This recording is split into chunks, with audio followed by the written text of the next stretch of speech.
అందరికీ నమస్కారం అండి. ఉత్తరాంధ్ర ప్రైడ్‌గా చెప్పుకునేటువంటి Visakhapatnam steel plant Rashtriya iSmart Nigam limited.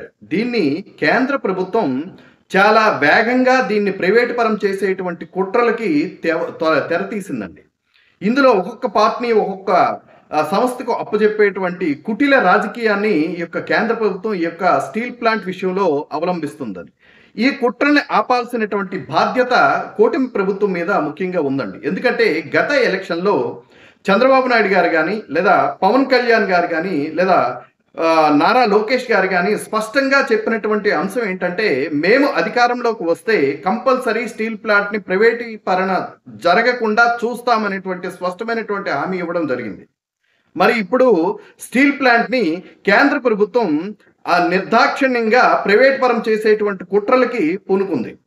ఎందుకు అంటే ఇక్కడ కేంద్ర ప్రభుత్వం చెప్తున్నటువంటి తీరు ఏంటంటే, ఈ యొక్క స్టీల్ ప్లాంట్‌కు నష్టాల్లో నడుస్తుంది కాబట్టి ప్రైవేట్ సంస్థకి అప్పజెప్పేటువంటి పరిస్థితులు ఉన్నాయని తన వివరణ ఇవ్వడం జరుగుతుంది.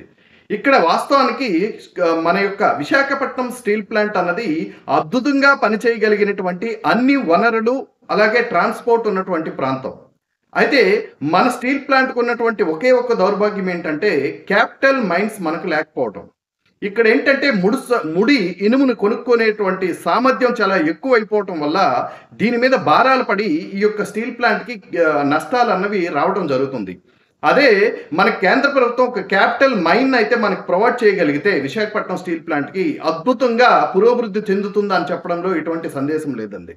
అంతేకాకుండా ఈ యొక్క కేంద్ర ప్రభుత్వం అవలంబిస్తున్నటువంటి ద్వంద్వ నీతి.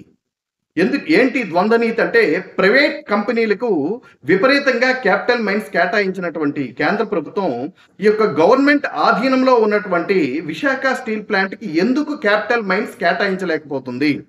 అంతేకాకుండా ఈ యొక్క విశాఖ స్టీల్ ప్లాంట్‌ని స్టీల్ అథారిటీ ఆఫ్ ఇండియాకి అప్పచెప్తే వాళ్ళైనా అద్భుతంగా దీన్ని నడిపించడానికి అవకాశం ఉంటుంది. ఈ రెండూ కాకుండా కేవలం ప్రైవేట్ పరం చేయాలనేటువంటి ఒక కుటిలమైనటువంటి నీతికి ఈ యొక్క సెంట్రల్ గవర్నమెంట్ అవలంబిస్తున్నటువంటి తీరే దీనికి నిదర్శనం అండి.